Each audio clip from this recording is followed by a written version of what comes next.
Vamos a hablar a continuación acerca de aspectos generales de la estabilización respiratoria y hemodinámica inicial en el paciente grave con COVID-19. Con respecto a la estabilización respiratoria, debemos tener presente que hay distintas formas de presentación de la enfermedad. Recientemente se han descrito dos fenotipos principales de pacientes con afectación pulmonar.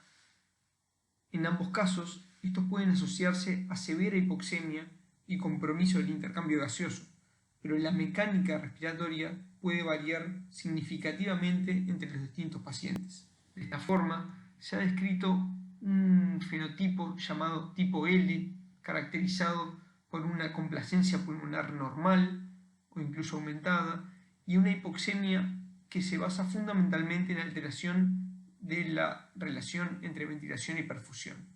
Se caracteriza por una aireación pulmonar conservada y por lo tanto tiene una pobre respuesta a los aumentos de PIB y se considera que es un pulmón con baja capacidad de reclutabilidad. En el otro extremo están los pacientes considerados tipo H, caracterizados por una complacencia pulmonar severamente disminuida, con hipoxemia severa debido a shunt intrapulmonar y extensas áreas de edema pulmonar con ocupación del espacio alveolar. Estos pacientes, al contrario, suelen tener una buena respuesta a los aumentos de PIB, por lo tanto se considera que tiene una alta capacidad de ser reclutables. Este tipo de pacientes se asemejan más a lo que es el distrés clásico a los que estamos acostumbrados a ver. Por supuesto que esto representan los dos extremos de las posibilidades que podemos encontrar en los pacientes con insuficiencia respiratoria severa y puede haber transiciones entre un fenotipo y otro. ¿Cuáles serán los objetivos del tratamiento respiratorio de estos pacientes? En primer lugar, corregir la hipoxemia, buscando una saturación arterial de oxígeno de entre 92 y 96%. En lo que respecta a la capnia, seremos tolerantes hasta niveles en torno a 50-55 milímetros de mercurio, siempre guiados también por las repercusiones que esto pueda tener en otros aspectos, como por ejemplo en el pH arterial. Será fundamental intentar disminuir el trabajo respiratorio de los pacientes, en parte buscando prevenir el desarrollo de lesión pulmonar que puede ser infligida por el propio paciente debido a los gradientes exagerados de presión que se pueden generar a nivel del parénquima pulmonar.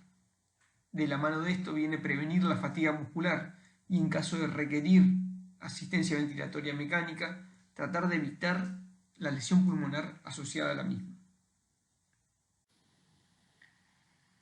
La oxigenoterapia será la primera medida para tratar de corregir la hipoxemia. El aumento de la fracción inspirada de oxígeno puede ser efectivo principalmente en los pacientes con mecánica pulmonar más conservada, sobre todo si no tienen un aumento importante del trabajo respiratorio.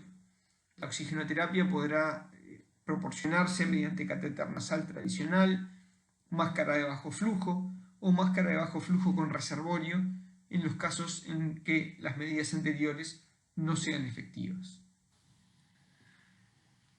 En caso de que la hipoxemia sea refractaria a la oxigenoterapia convencional, podrán considerarse otras formas de sostén ventilatorio no invasivo, como son la oxigenoterapia mediante catéter nasal de alto flujo, la presión positiva al final de la expiración o la ventilación no invasiva con presión de soporte y PIP.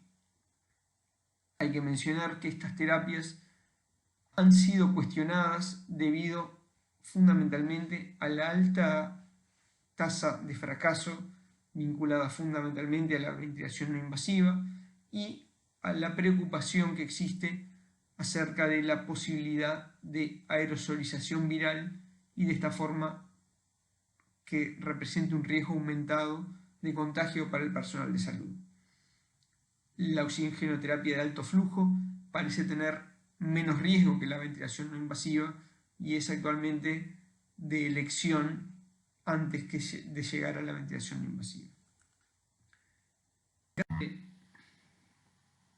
En caso de considerar alguna de estas medidas, hay que tener presente de que estos pacientes son sumamente dinámicos y que hay que tener un estrecho control sobre los mismos y no perder de vista las indicaciones de intubación orotraqueal e inicio de asistencia ventilatoria mecánica en forma invasiva. Fundamentalmente la refractariedad de la hipoxemia, el aumento mantenido del trabajo respiratorio o alteraciones extrarrespiratorias como el shock o el compromiso de conciencia son las principales indicaciones de intubación orotraqueal y asistencia ventilatoria mecánica invasiva. No debemos olvidar que la intubación orotraqueal es un procedimiento de alto riesgo de generación de aerosoles y por lo tanto debe hacerse con las máximas precauciones para evitar el contagio del personal de salud. En caso de realizar la intubación y comenzar la asistencia ventilatoria mecánica invasiva, es fundamental lograr un adecuado nivel de pseudoanalgesia y en casos seleccionados recurrir al bloqueo neuromuscular para tratar de minimizar el trabajo respiratorio, lograr la sincronía con el ventilador y de esta forma tratar de evitar la lesión pulmonar asociada a la ventilación que puede ser autoinfligida debido al excesivo trabajo respiratorio. En cuanto a la programación inicial del ventilador, esto va a estar sumamente determinado por el fenotipo que el paciente tenga al momento de iniciar la ventilación mecánica. Como una programación inicial, es conveniente iniciar en modo asistido controlado por volumen, iniciando con un volumen corriente calculado de aproximadamente 6 mililitros kilo de peso ideal. Para esto debemos recordar que hay fórmulas para poder calcular el peso ideal y estas se basan fundamentalmente en el sexo y en la talla del paciente. Si no conocemos la talla del paciente, es posible calcularla a partir de, por ejemplo, la distancia entre el talón y la rodilla, utilizando fórmulas específicas para ello. El volumen corriente de 6 mililitros kilo de peso ideal podrá variar y eso también va a depender, entre otras cosas, de la mecánica ventilatoria del paciente, sabiendo que los pacientes con una complacencia pulmonar más conservada podrán tolerar volúmenes corrientes algo mayores, entre 6 y 8 mililitros kilo, mientras que aquellos pacientes con peor complacencia pulmonar posiblemente requieran volúmenes corrientes algo más pequeños, en el torno de 4 a 6 mililitros kilo. La frecuencia respiratoria será sumamente variable, pudiendo llegar a frecuencias de hasta 30-35 respiraciones por minuto, tratando de evitar una hipercapnia por encima de 55 milímetros de mercurio. En caso de las frecuencias respiratorias más rápidas, es importante tratar de evitar la generación de autopip y para ello debemos controlar que no se genere atrapamiento durante la fase expiratoria de la ventilación. Inicialmente podemos iniciar la ventilación con una relación IE de 1:2 que iremos ajustando según cómo responde el paciente. En cuanto a la fracción inspirada de oxígeno, hay que tener presente que muchas veces estos pacientes requieren fracciones inspiradas de oxígeno elevadas para tratar de corregir la hipoxemia severa, pero que rápidamente debemos tratar de disminuir hasta la menor FiO2 que asegure una saturación de oxígeno entre 92 y 96%. Como PIP inicial, se puede iniciar con una PIP en torno a 10 centímetros de agua y rápidamente deberemos pasar a ajustar estos parámetros en función de la respuesta que vaya teniendo el paciente. Los principales aspectos a controlar de los parámetros del ventilador serán probablemente el ajuste del volumen corriente y de la PIP. Y para ello nos basamos tanto en el intercambio gaseoso como en los parámetros de la mecánica ventilatoria del paciente. Dentro de ellos, el valor de la presión meseta y el driving pressure son aspectos fundamentales que nos van a permitir ajustar el volumen corriente y la PIP a aquellos que mejor se adapten a nuestro paciente. Cuando hablamos de driving pressure nos referimos al gradiente de presión existente entre la presión meseta o plató y la PIP total, y para ello debemos programar el ventilador en ventilación controlada por volumen con una onda de flujo cuadrada y con una pequeña pausa al final de la inspiración. De esta forma podremos obtener ciclo a ciclo el valor de la presión meseta y calcular el driving pressure, que nos va a permitir ajustar el valor de volumen corriente y PIP a aquellos que mejor se ajusten a nuestro paciente. Los objetivos para ello, buscando una ventilación mecánica protectiva, serán mantener una presión meseta por debajo de 30 centímetros de agua y un driving pressure menor a 15 centímetros de agua. Para ello vamos a intentar setear un volumen corriente en el entorno de los 6 mililitros kilo y vamos a observar si esto nos permite mantener los parámetros de presión, meseta y delta P deseables. En cuanto al ajuste de PIP, puede titularse la PIP tratando de buscar aquella que determine el menor driving pressure y la menor presión meseta. Finalmente, en caso de encontrarnos frente a una insuficiencia respiratoria refractaria,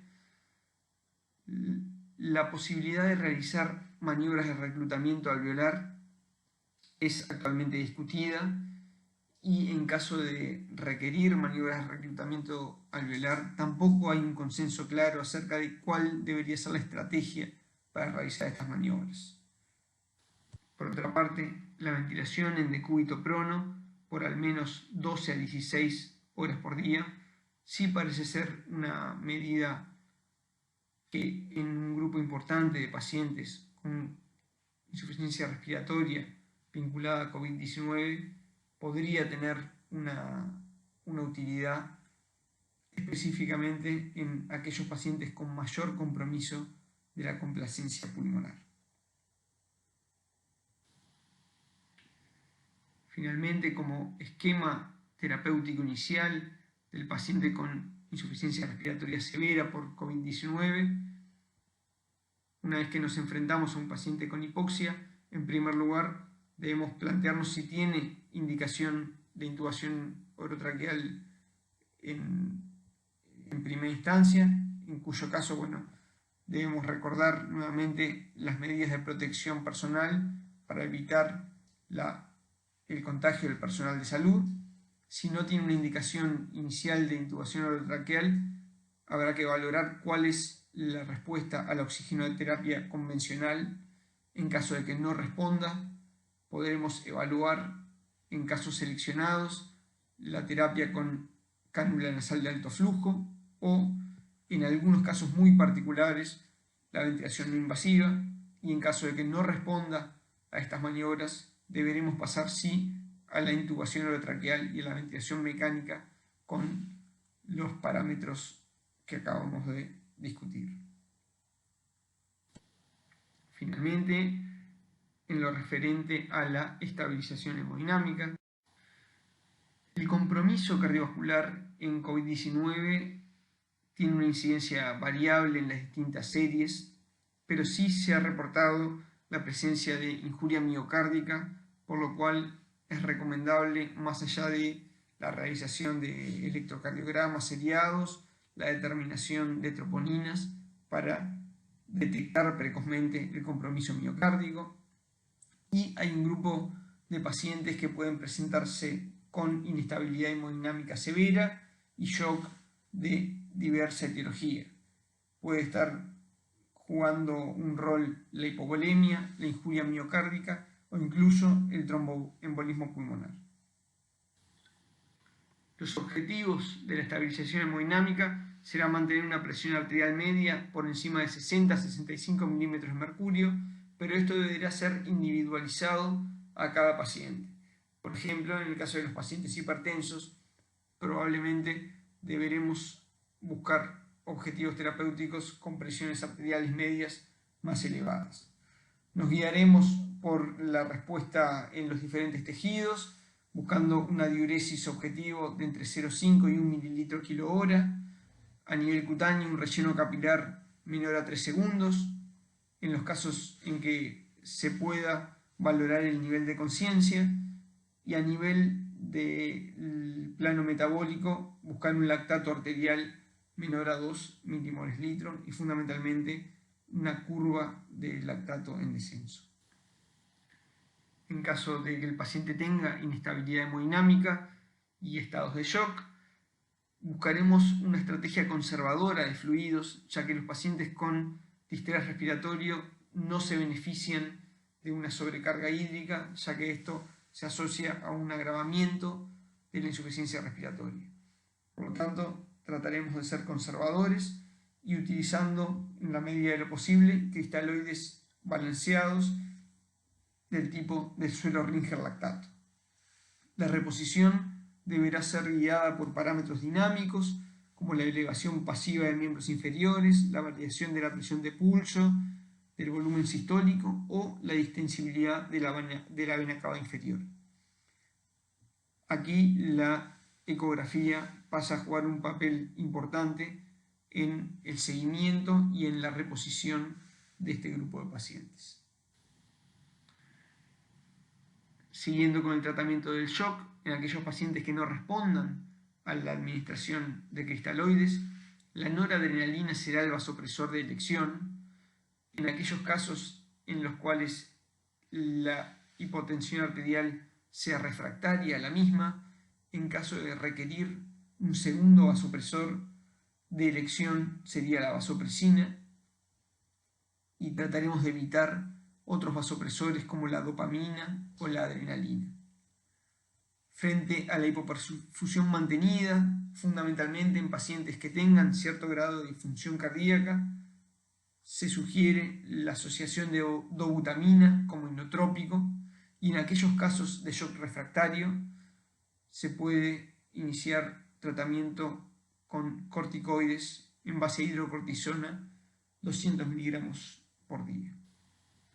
Finalmente, en la situación más extrema de inestabilidad hemodinámica, como es la reanimación, el paro cardíaco, y frente a la necesidad de iniciar una reanimación cardiopulmonar, hay que tener presente que es un procedimiento de altísimo riesgo de generación de aerosoles. Por lo tanto, en primer lugar, debemos asegurar una correcta colocación de todo el equipo de protección personal y recién luego de eso podremos comenzar con la reanimación cardiopulmonar. Muchas gracias.